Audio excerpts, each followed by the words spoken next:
Pada awal Maret 2020, Indonesia mulai was-was karena ternyata beberapa masyarakat di Indonesia telah tertular virus corona atau virus COVID-19.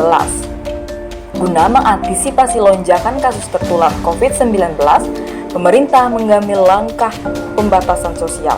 Tempat-tempat usaha dibatasi jam operasionalnya, para pekerja mulai bekerja dari rumah, dan kegiatan pembelajaran pun dilakukan secara daring.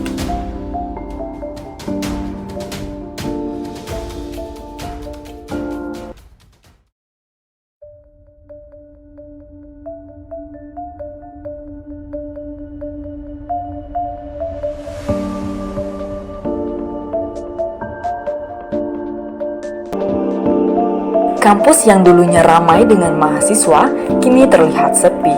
Hanya ada beberapa mahasiswa, dosen, dan staf yang berada di kampus. Kini, kampus juga sudah disediakan tempat mencuci tangan guna mematuhi protokol kesehatan yang dianjurkan pemerintah. Lalu bagaimana rupanya pembelajaran jarak jauh saat pandemi ini?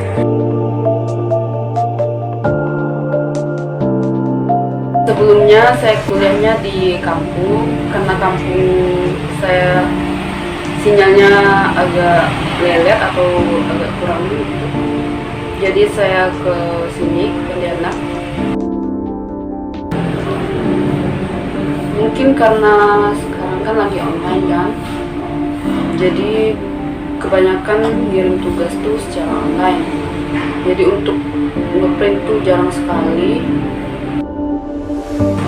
Kalau untuk pengeluaran saat pandemi ini nggak terlalu banyak juga. Kebanyakan sih pengeluarannya ke kota, tapi nggak terlalu banyak juga soalnya ada kuota pemerintah juga, jadi lebih memudahkan mahasiswa untuk kuliah online sekarang. Ketika dulu kita membawa alat tulis, lembaran kertas materi pembelajaran maupun makalah, pergi ke toko ATK untuk mencetak tugas sekolah atau kuliah, kini hampir semua menggunakan aplikasi.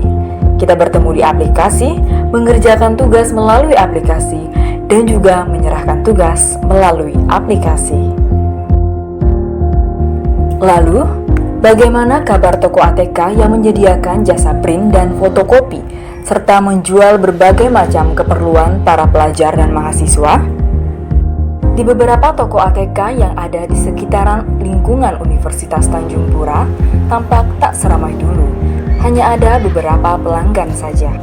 Salah satunya adalah mahasiswa di Fakultas Hukum Untan ini. Nama saya Catherine Safedi Putri.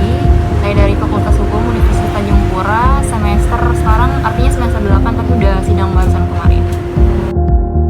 Ya, sidangnya dilakukan secara online. Sebenarnya sama aja sih, mau online atau nggak online tetap aja ngeprint, dan itu pasti bakal banyak banget diperlukannya dari skripsi, dari berkas-berkas yang diperlukan dan lain sebagainya, itu ngeprint banget sih. Banyak, terutama kalau misalkan berkasnya ada yang salah, kemudian juga ada yang kurang dan lain sebagainya. Kemudian juga berkas skripsi juga kan banyak kan ya, kebetulan kemarin ada 100 lebih lembar gitu, ngeprint masing-masing, dan itu mengeluarkan biaya yang cukup besar. Banyakan yang sekarang sih yang skripsi, karena dari mulai konsultasi sampai ke persiapan sidangnya itu skripsinya beberapa kali di print, dan itu banyak. Sementara kalau hanya tugas kan dia paling beberapa lembar dan udah langsung jadi aja gitu. Untuk dasar kalau waktu sidangnya itu dari kampus disediain. Cuman ada beberapa yang memang mau pakai kuota sendiri karena mungkin takut jaringan dan lain sebagainya.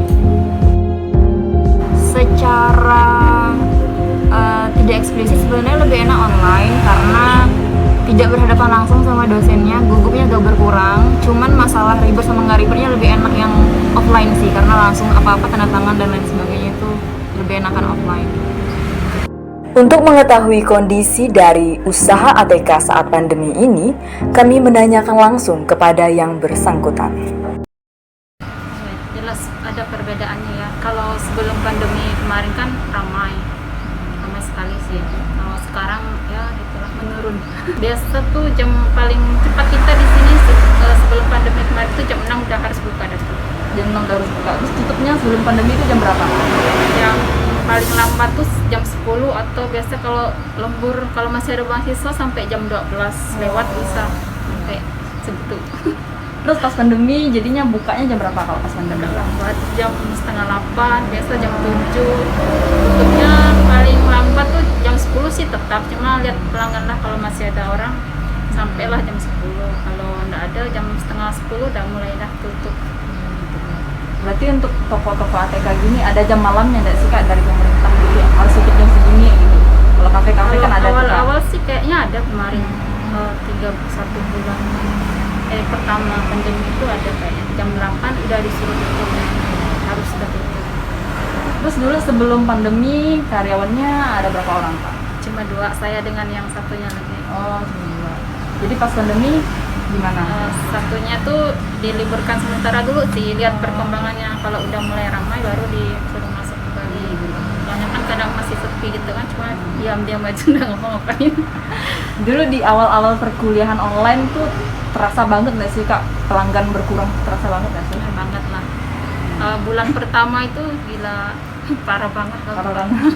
Sepi banget gitu ya Kak ya? Sepi banget. Kalau sekarang nggak ada lagi, tapi nggak seramai yang awal sebelum pandemi lah. Nah terus yang pelanggan-pelanggan yang sini itu kebanyakan dari mahasiswa awal atau mahasiswa akhir gitu Kak? Sebenarnya sih kalau nggak bisa dibilang yang mana yang lebih banyak atau yang dikit. Soalnya mereka nih kalau yang nyusun skripsi itu kan kadang-kadang mereka kadang satu hari itu bisa mereka yang dominan. Kalau yang lagi mahasiswa awalnya tuh biasa mendekati mau UAS gitu, itu banyak yang tugas biasa. Jadi nggak bisa dipastikan gitu ya? Yang mana yang lebih banyak. Terus selama pandemi gini ada ini nggak sih penerapan protokol kesehatan gitu? Ada sih, pakai masker, terus yang mau cuci tangan kan udah disiapkan di luar tuh. Kalau pakai hand sanitizer kita sih biasa siapkan untuk sendiri. Kalau cuci tangan sih yang umum di luar situ aja. Ada nggak sih Kak pelanggan yang biasa bandel gitu, datang nggak pakai masker terus nggak cuci tangan dulu gitu? Dan terus kebalung. Itu ditegur atau gimana tuh Kak? Kadang sih gimana ya, kesadaran sendiri ya sih biasa. Kalau itu paling kita aja yang jaga jarak. Biasa kan mereka kalau mau ngeprint tuh tidak mungkin gitu. Pasti mereka kan mesti mau dekat-dekat juga. Iya. Kadang-kadang sih paling dalam hati aja, ngapa sih harus dekat-dekat gitu, padahal kan Ada takutnya ya Kak ya? Di toko lainnya, kami juga menanyakan hal yang sama. Dan apakah kondisi yang dialami juga sama? Mari kita simak wawancara berikut ini. Jauh lah sekali, mungkin sekitar 50% lah menurunnya. Karena kan kalau dulu kan anak mahasiswa kan kosnya karena dia kuliahnya offline ya, apa istilahnya ya, tatap muka. Jadi kan mereka netepnya di sini, di daerah Sepakat ini, kos gitu. Sekarang kan mereka daring, jadi mereka pulang ke rumah, jadi di sini kosong. Nah, jadi segitulah, sekitar 50% penurunannya, malah lebih gitu ya. Oh ada. Kalau pagi-pagi sih nggak tahu juga, tapi untuk mahasiswa masih ada. Kalau sekarang kan Polnep tuh untuk kuliah yang misalnya yang kayak listrik, kayak yang butuh-butuh praktek itu kan mereka masuk tuh, karena mereka nggak bisa kuliah daring kan. Itu biasanya mereka masih fotokopi, print gitu. Dan mungkin kampus-kampus lain juga ada yang mungkin di semester akhir dia masih biasanya untuk skripsi atau apa tuh masih memerlukan jasa kita lah di sini.